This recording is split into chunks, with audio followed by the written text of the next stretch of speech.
ગઈકાલે કોંગ્રેસના મહેશ વસાવાએ જાહેર મંચ પરથી ડેડિયાપાડામાં કંઈક નવા જૂની કરવાની વાત કરી હતી, જે મુદ્દે હવે ચૈતર વસાવાએ મહેશ વસાવા પર આકરા પ્રહારો કર્યા છે. શું છે સમગ્ર મામલો, તેની વિગતે ચર્ચા કરીશું. નમસ્કાર, હું છું પ્રથમ મોદી, આપ જોઈ રહ્યા છો નિર્ભય ન્યૂઝ. કોંગ્રેસમાં જોડાયા પછી મહેશ વસાવા ચૈતર વસાવા પર આકરા પ્રહારો કરતા નજરે પડતા હોય છે, પરંતુ ગઈકાલે કોંગ્રેસની એક પરિવર્તન સભા હતી, તેમાં વચ્ચે ગઈકાલે મહેશ વસાવાએ કહી દીધું કે આગામી 12 તારીખે ચૈતર વસાવાના ગઢમાં ડેડિયાપાડામાં એક મોટી સભાનું આયોજન કરવામાં આવ્યું છે. તેમાં કોંગ્રેસના મોટા દિગ્ગજ નેતાઓ પણ ડેડિયાપાડામાં આવવાના છે. જે મુદ્દે હવે ચૈતર વસાવા મેદાને આવ્યા છે અને તેમણે શું કહ્યું છે, પહેલા તે સાંભળી લઈએ.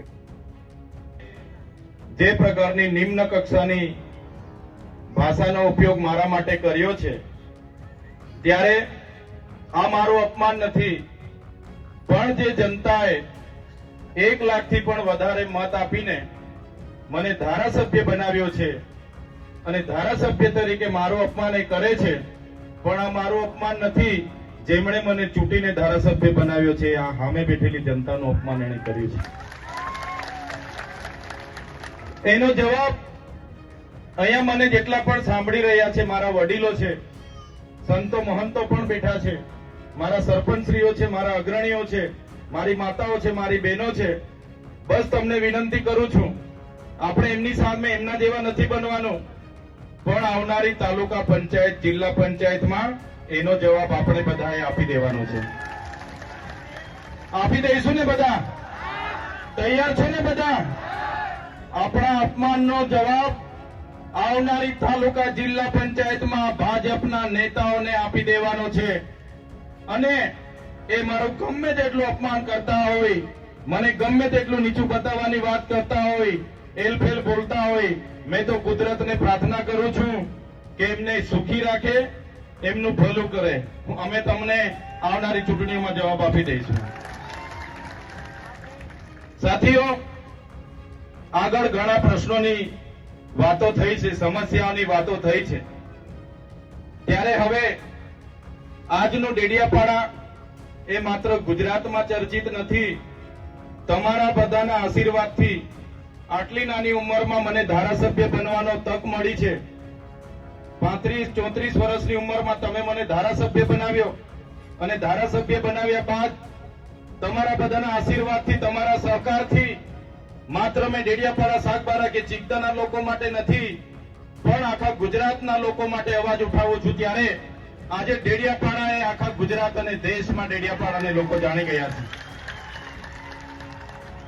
તમારો બધાનો એટલો બધો પાવર છે, તમારી બધાની એટલી બધી તાકાત છે કે આજે દેશના વડાપ્રધાનને ચૈતર વસાવાને ડરાવવા માટે ડેડિયાપાડામાં આવવું પડે છે. ડેડિયાપાડામાં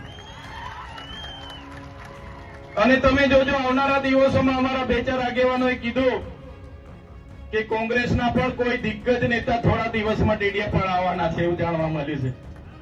અમે તો બધાને જ કહીએ છીએ, ભાઈ દેશના નેતાઓ તો બધા આવો જ, પણ અમેરિકાથી પણ ડોનાલ્ડ ટ્રમ્પને બોલાવવાના હોય તો બોલાવી લેજો, અમને કઈ ફેર પડવાનો નથી.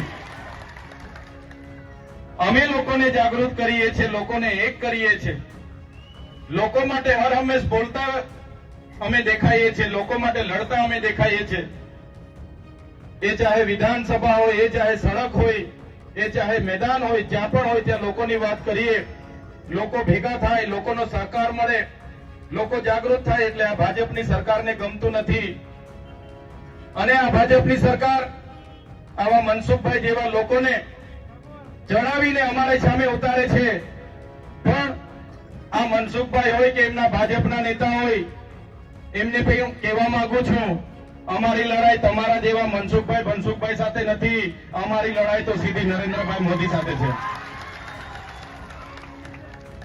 નરેન્દ્રભાઈ મોદી અહીં આવ્યા હતા, જે પ્રતિમાને ફૂલહાર કર્યું, એ પ્રતિમા જયારે આપણે મૂકતા હતા ત્યારે આ જ ભાજપના, આ જ મનસુખભાઈ, આ જ RSS વાળાએ આપણને કીધું હતું કે આ ચૈતર વસાવા અર્બન નક્સલવાદી છે, અહીંયા નક્સલવાદ ફેલાવશે, બિરસા મુંડાને કેમ લાવ્યા છે, અને આપણો ખૂબ વિરોધ કર્યો તો પોલીસને ધાડે ને ધાડા અહીંયા ઉતારી દીધા હતા. યાદ છે ને બધાને? ધાડે ને ધાડા ડેડિયાપાડામાં ઉતાર્યા. આપણે લોકોને જાગૃત કર્યા અને લોકો જાગી ગયા. ત્યારે આજે ભાજપ વાળા જય બિરસા મુંડા, જય આદિવાસી બોલતા થઈ ગયા છે. થઈ ગયા છે કે નથી થઈ ગયા? એ જ મૂર્તિની, એ જ પ્રતિમાની ફૂલહાર કરવા માટે દેશના વડાપ્રધાનને આવવું પડે. આ ભાજપ વાળાએ એક પણ પ્રતિમા આપણા વિસ્તારમાં મૂકી નથી ને એક પણ પ્રતિમામાં પોતાનો ફાળો આપ્યો નથી. એટલે આપણી પ્રતિમાને ત્યાં વડાપ્રધાનને ફૂલહારમાં લાવવું પડ્યું હતું. આ લોકો, આ આપણી તમારી તાકાત છે, એકલા ચૈતર વસાવાની તાકાત નથી. ચૈતરભાઈ તો એક નાનો માણસ છે, એક સામાન્ય પરિવારમાંથી આવે છે. ચૈતર વસાવા એકલો હોય તો આ લોકો મને ક્યારના ખોવી નાખે. પણ ચૈતરભાઈ સાથે અમારા સરપંચો છે, અમારા આગેવાનો છે, અમારી માતાઓ છે, અમારા વડીલો છે. એટલે ચૈતરભાઈ પર હિંમત છે. તમે છો તો મારી હિંમત છે, તમારો સહકાર છે, તમારા આશીર્વાદ છે તો મેં બોલું છું. બાકી હું એકલો પડું તો મારું પિક્ચર આ લોકો પૂરું કરી નાખે. કરી નાખે કે ના કરી નાખે? કરી નાખે આ લોકો. એક સામાન્ય બાબતમાં ગ્લાસ માર્યો, મહિલાનું અપમાન કર્યું, એમ કરીને મને જેલમાં ડાયરેક્ટ વડોદરા નાખી દીધો. તો ખબર છે ને બધાને? હવે ગ્લાસ જેવી ગ્લાસ અમે પકડ્યો પણ નથી, માર્યો પણ નથી ને એવી બાબતમાં 80 દિવસ જેલમાં રહીને આવીએ. અને આ મોદી સાહેબનો ખર્ચો પૂછ્યો તો કીધું કે 1.5 કરોડ માંગે છે, 75 લાખ માંગી ગયા. 5,000 રૂપિયા આપે ને મને તો આ લોકો મને જેલ હવાલે કરાવી દે કે ના કરાવી દે? બધા જ એમના છે, અધિકારી એમના, કલેક્ટર એમના, એસપી એમના, કોન્ટ્રાક્ટરો એમના, તંત્ર એમનું. કોઈ મને 5,000 થી કોઈના પર માગું ને તો મને જેલ હવાલી કરી દે. આ મનસુખ આ ભાજપ વાળા મને છોડે નહીં. છોડે મને 75 લાખ રૂપિયા આપે તો છોડે કે? એટલે ખર્ચો માંગ્યો. નરેન્દ્રભાઈ મોદીનો ખર્ચો આખા દેશમાં સૌથી પહેલા કોઈએ માંગ્યો હોય તો તમારા દીકરા ચૈતરભાઈ માંગ્યો છે. ખળભળી મચી ગઈ એ લોકોમાં કે આ મોદીનો ખર્ચો કેમ માંગે છે. મેં કીધું મોદી આવ્યા, તમે દિવાળી કરી, તમે 3,000 ની થાળી ખાધી, તમે 2 કરોડનું ઝાંઝરું લાવ્યા, તમે 2 કરોડના સમોસા ખાધા, 2 કરોડના ચા પીધી, તમે બસ વાળાને 7 કરોડ 71 લાખ રૂપિયા આપ્યા, તમે ફૂલ ગુચ્છાના 1 કરોડ રૂપિયા ખર્ચો કર્યો. મેં કીધું પૈસા ક્યાંથી આવે બતાવો મને.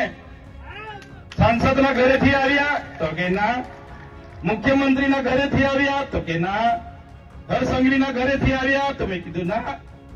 મેં કીધું પૈસા આવ્યા ક્યાંથી? એમણે કીધું આદિવાસી બજેટમાંથી અમે ખર્ચો પાડી દીધો છે. જે આપણા બાળકોની આંગણવાડી બનાવવા માટે પૈસા આવેલા, આપણા બાળકો આશ્રમ શાળામાં ભણે છે ને સારી દાળ ભાત શાક રોટલી મળે એના માટે પૈસા આવેલા, આપણા વિસ્તારમાં રોડ બને એના માટે પૈસા આવ્યા હતા, કુપોષણ દૂર થાય એના માટે પૈસા આવ્યા હતા, સ્કૂલ બને એના માટે પૈસા આવ્યા હતા, ઝૂંપડું બને એના માટે પૈસા આવ્યા હતા, મનરેગામાં રોજગારી મળે એના માટે પૈસા આવ્યા હતા. એવા 100 કરોડ ઉપર રૂપિયા આ લોકોએ ધુમાડો કરી નાખ્યો. આ મોદી તો આપણને 100 કરોડમાં પડ્યો, ડેડિયા પડાવીને ગયો. એમાં તો 100 કરોડ રૂપિયા આપી દેતા તો બી અમે મોદીના ગુણ ગાઈ લેતા. આ તો આપણી દિવાળી કરીને જતો રહ્યો. એટલે મેં કેમ છું, સાંસદના ઘરેથી તમે 200 કરોડ વાપરો, મનસુખભાઈના ઘરેથી 200 કરોડ વાપરતા તો મને વાંધો નતો, હરસંઘવીના ઘરેથી 500 કરોડ ખર્ચો કરતા મને વાંધો નતો, ભૂપેન્દ્ર પટેલના ઘરેથી 500 કરોડ ખર્ચો કરતા મને વાંધો નતો. પણ અમારા આદિવાસીના નિવાલાના કોડિયા તમે છીનવીને અહીંયા દિવાળીઓ કરો છો, એનો જવાબ આવનારા દિવસોમાં અમે તાલુકા જિલ્લા ચૂંટણીમાં આપી દઈશું. મનરેગાનું કૌભાંડ થયું ગયા વર્ષે એટલે મને ખબર પડી. મેં ડેડિયાપાડાથી પ્રેસ કોન્ફરન્સ કર્યો એટલે મનસુખભાઈ તો મનરેગાના હીરા જોટવા અને નાગા અને ભલભલાને બોલાવીને મીટિંગો ચાલુ કરી દીધી. પ્રેસ કોન્ફરન્સ કરી કે આ ચૈતર વસાવો જૂઠું બોલે છે, ખોટું બોલે છે મીડિયામાં ચમકવા માટે. મેં પોલીસને કીધું ભાઈ આ પુરાવા છે, કાર્યવાહી કરો. ભરૂચના એસપી ને પણ કીધું, ના નર્મદાના પણ એસપી ને કીધું. મેં કીધું આમાં ભાજપના મંત્રીના પુત્ર મંત્રી અને આ હીરા જોટવા કોંગ્રેસનો ઉપપ્રમુખ ગુજરાતનો એને કૌભાંડ કર્યું છે, કાર્યવાહી કરો, બાકી હું ધરણા પર બેઠું છું. ભરૂચમાં ધરણાનો ટાઈમ આપ્યો એના પહેલા એફઆઈઆર થઈ ગઈ. નર્મદામાં હવે ધરણાનો ટાઈમ આપ્યો તો મેં 400 કરોડનું અહીંયા પણ કરી નાખ્યું છે લોકો. પણ તે પહેલા ગ્લાસવાડીમાં મને લઈને નાહી ગયા. બાકી આ બનસુખ બધા હમણાં જેલમાં હવા ખાતા એ બધાના નામો એમાં હતા. ધારીકેના સુગર પર બેસી મીટિંગો કરી. એમના જિલ્લા પ્રમુખે એ સાંસદે ધારીકેના સુગર પર બેઠીને મીઠાઈઓ વહેંચી અને એ કોન્ટ્રાક્ટરોને બચાવવાનું કામ કર્યું. અને એ મનરેગામાં કૌભાંડો ઉજાગર થયા ત્યારે આજે આપણા લોકોની રોજગારી છીનવાઈ ગઈ છે. આ ભાજપના નેતાઓ, આ કોંગ્રેસના નેતાઓના કૌભાંડને કારણે આજે સામે હોળી છે પણ આપણી પાસે ગામમાં રોજગારી નથી. ત્યારે આ મનરેગા કૌભાંડ આપણે બધા બોલતા હતા તો એનું નામ બદલી નાખ્યું કે ભાઈ જી રામજી. હવે મનરેગા તમારે નહીં કહેવાનું, હવે જી રામજી કહેવાનું. એટલે હવે ભગવાનનું નામ એટલે જી રામજી કૌભાંડ તો આપણાથી કહેવાય ના. રામ તો બધાના હૈયે વસે છે એવો આપણા સંતો કહે છે, પણ નામ બદલવાથી આ મનરેગાનું કૌભાંડ આપણે બધાએ ભૂલવાનું નથી. એ કૌભાંડના કારણે આપણી રોજગારી છીનવાઈ છે. એટલે આ મનરેગાના કૌભાંડમાં ગમે એટલા નામો બદલશે પણ એનો જવાબ આવનારી તાલુકા જિલ્લા પંચાયતની ચૂંટણીમાં આપણે બધાએ આપી દેવાનો છે. અહીંયાથી સામે જ આપણ છે, આ બાજુ સામરપાડા છે, કાકરપાડા છે, આ બધી નવી વસાહતો છે. જે વખતે કરજણ ડેમ બનતો હતો આ સાંસદ ઠેલો લઈને ફરતા હતા, સાયકલ લઈને ફરતા હતા અને નેતા બન્યા હતા વસાહતો વાળાના. આજે વસાહતો વાળામાં તમે જજો શું હાલત છે. ડાભણ વાળા મને મળવા આવ્યા હતા, એમણે મને કીધું સાહેબ ત્યાંથી અમે ઉઠીને આવ્યા, અમારી જમીન સરકારે બીજા પરથી લઈને અમને આપી હતી, અમારે નામે નથી થઈ. હવે પેલાના છોકરાઓ હવે અમારા પર કેસ કરે છે લેન્ડ ગ્રેબિંગનો. પોલીસ સ્ટેશને બોલાવે છે અમને. મેં પીઆઈ ને કીધું કે ભાઈ આ લોકો જે તે વખતે સરકારે નામે નથી કરી, એમને પોલીસ સ્ટેશને નહીં બોલાવો, એમને નામે કરી આપવાનું કામ કરો. તો પોલીસ પીઆઈ કીધું સાહેબ આ અમારું કામ નથી, રેવન્યુનું કામ છે. ત્યારે રેવન્યુ વિભાગને પૂછ્યું કેમ તમે અહીંયા નવી વસાહતના ગામોના જેટલા પણ ખેડૂતોને જમીન આપી છે નામે કેમ નથી કરતા? ત્યારે એ અધિકારીઓ કે એ તો સરકારનું કામ છે. ત્યારે આ સાંસદને મેં કહેવા માંગુ છું, તમે આ નવી વસાહતના લોકો એ બધા જ તમને માને છે, એ બધા તમારા પર અપેક્ષા લઈને બેઠા છે ને તમે 7 વખત સાંસદ બન્યા છો છતાં આ નવી વસાહતના લોકોના પ્રશ્નોનું નિરાકરણ નથી લાવ્યા. ત્યારે આ નવી વસાહતના અહીંયા ઉપસ્થિત જેટલા પણ લોકો છે તમે જજો, તમારા ગામના આગેવાનો બન્યા છે એમને પણ કહેજો આ મનસુખભાઈ તમારા પ્રશ્નોનું નિરાકરણ લાવવા જ નથી માંગતા, એ તો લટકતી તલવાર રાખવા માંગે છે. એટલે તમે ઉઠી બેઠા કે ત્યાં પહોંચી જાઓ, ઉઠી બેઠા ત્યાં પહોંચી જાઓ, એ કઈ તમારું કરવાનું નથી. આવનારી વિધાનસભામાં તમારા વતી આ તમારો દીકરો વિધાનસભામાં સરકાર પાસે આ કરજણ વસાહતો વાળાની જવાબ માંગવાનો છે. હમણાં જ મને અહીંયા મુનકાપાડાના એક આગેવાન અહીંયા અરજી આપી ગયા છે. અરજી આપી ગયા મને રમેશભાઈ ઉનિયાભાઈ કોટવાડિયા, જંગલ ખાતાના અધિકારીએ 2 દિવસ પહેલા બહુ માર્યો હોય મને હમણાં કહીને ગયા છે. ત્યારે અહીંયા જેટલા પણ લોકો ઉપસ્થિત છો સાંભળી લો તમે. હમણાં જ અમે ગેમલસિંહ દાદા સાથે વાત કરતા હતા. આપણા ગેમલસિંહ સાહેબને મેં પૂછ્યું કે તમે તો સીપીએમમાં બહુ સેવા આપી છે, અમારા વિસ્તારમાં તમે બહુ કામ કર્યું છે, અમારા લોકો પણ બધા અહીંયા ઉપસ્થિત છે. અને ગેમલસિંહ સાહેબે પણ કીધું કે તમારી વાત સાચી છે.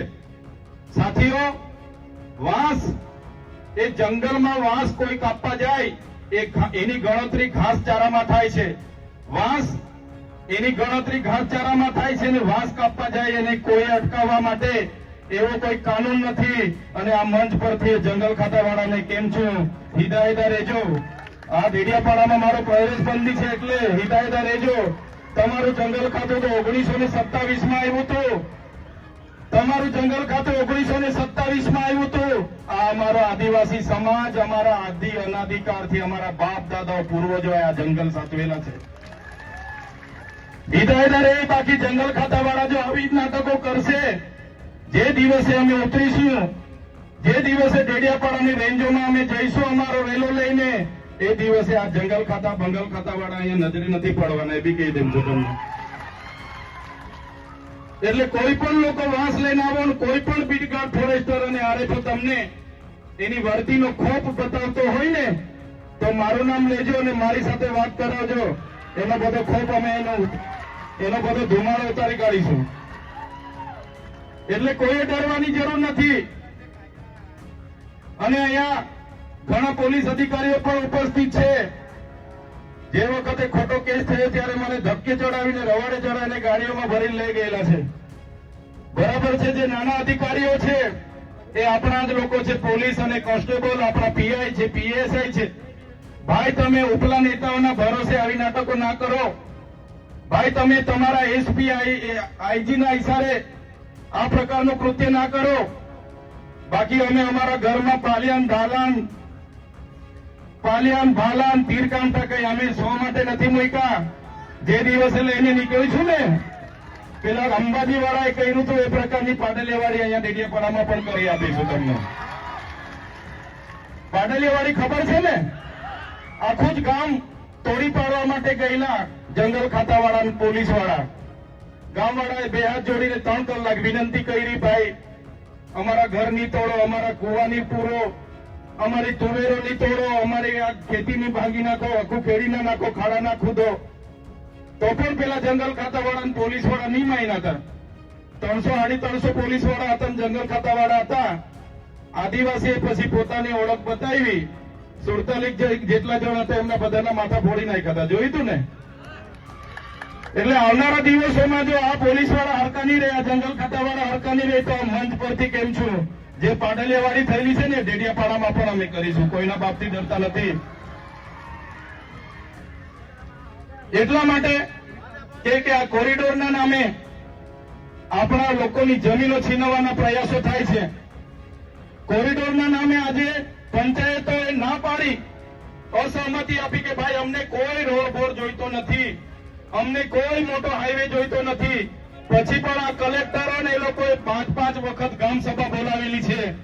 ત્યારે જે પણ સરપંચોએ અસહમતિનો ઠરાવ આપ્યો છે એવા તમામ સરપંચોને આ ચૈતર વસાવાના સલામ છે. કોઈ પણ આ વિસ્તારમાં આ પ્રોજેક્ટોને જમીનો આપવાની નથી અને કામ નહીં મળશે. સરકારનું કામ છે, જમીનો આપો એવી ભાષા કોઈ વાપરતું હોય તો સરપંચોને પણ આ મંચ પરથી કહેવા માંગુ છું, આ તમારો ધારાસભ્ય બેઠો છે, એવા ટીડીઓ હશે કે એવા ડીડીઓ હશે, આવનારા દિવસોમાં બધાને પણ અમે હિતા કરી નાખવાના છે. એકવાર તાલુકા જિલ્લા પંચાયત અમારા લોકો માટે મહેનત કરી લો. તમે એકવાર તાલુકા જિલ્લામાં અહીંયા બેઠેલા આપણા આગેવાનોને ઉભા રાખીને જીતાડી દો. ચૈતર વસાવા આજે એકલો છે એટલે આ લોકો ગાંઠતા નથી, આ લોકોને બહુ ધુમાડો છે. એટલે તમે તાલુકા જિલ્લા પંચાયતના આપણા સભ્યને જીતાડીને મોકલી દો.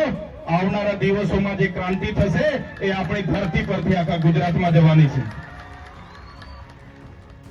આજે અંબાજીથી ઉમરગામના 14 જિલ્લામાં તમારા જેવા જ વડીલો, યુવાનો, માતા બહેનો આ તમારા દીકરાને પ્રેમ કરે છે, એમનો ભાવ હોય છે, કાયમ મને બોલાવે છે. નાની નાની સમસ્યાઓમાં પણ એનું નિરાકરણ લાવવા અમે જઈએ છીએ. ત્યારે એ લોકો મને પૂછે એના પહેલા તમને અભિનંદન આપે છે કે આવો ધારાસભ્ય ચૂંટનારી એ સાગબારાની જનતાને, ડેડિયાપાડાની જનતાને, ચિત્તાની જનતાને અમે સૌપ્રથમ તાળીઓથી વધાવીએ છીએ એમ કરીને ત્યાં તમારું અભિનંદન થાય છે. જ્યાં પણ જાઉં છું ત્યાં ડેડિયાપાડાની જનતાના અભિનંદન થાય છે. ત્યારે તમને આજે એ જ વાત કરવા આવ્યો છું સાથીઓ. આજે જીગતા એટલા માટે કાર્યક્રમ રાખવો પડ્યો કે ડેડિયાપાડામાં મને આવવા નથી દેતા. મારી સાથે પોલીસ મૂકી છે, 24 કલાક મને સાચવે છે કે ડેડિયાપાડામાં પ્રવેશ કરે એટલે પાછો ઉઠાવી લઈએ, અમે ચૂંટણી પતે પછી જ કાઢવા, પછી જ જેને જવા દઈશું એવું છે. એટલે ચૂંટણી સુધી અમે પણ સાચવીએ છીએ, ફૂકી ફૂકીને પગલા પાડીએ છીએ. સાચવવું પડે ને. અમારા બધા વડીલો પછી મને ખીજવાય છે, અમારા સરપંચો બી ફોન કરે છે, સાહેબ તમારે કોઈ એમાં પડવાનું નથી. મેં કીધું હા ભાઈ મેં નથી પડતો.